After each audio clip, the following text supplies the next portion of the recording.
Hello, welcome to the shop. In today's quick tip video, we're just going to run through how to change out the sanding pad on your Festool sander.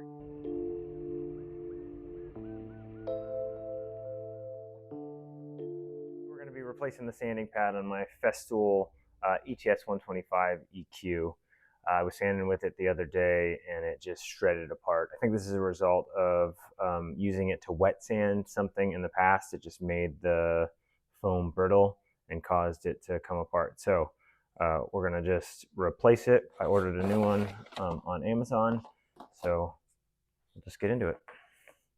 Remove the plug, get that out of our way. Has a star head machine screw holding it in place. I've never taken this off, so it may give me a little bit of trouble. So we'll see how it goes.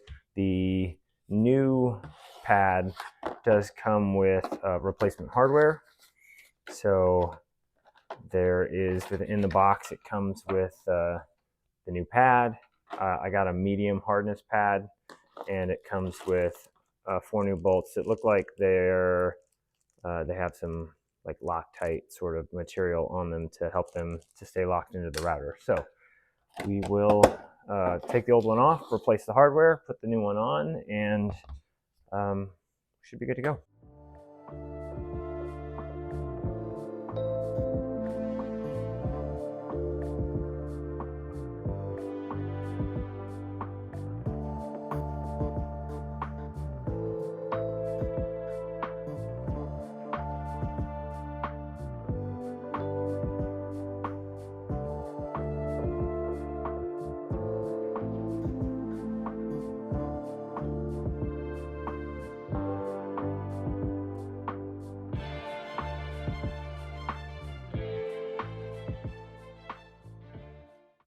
Now that we've got the 4 screws removed, the base plate should come off. Like I said, this is the first time I've ever done this, so it seems to be a little sticky. So I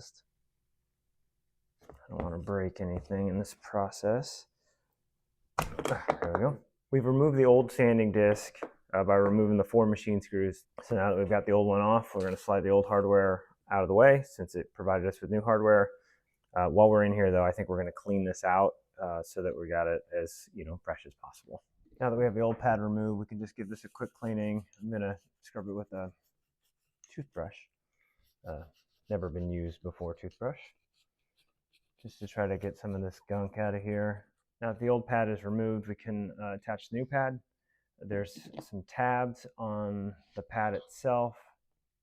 Here, there's 4 of them that align to the 4 holes between each of the screw holes.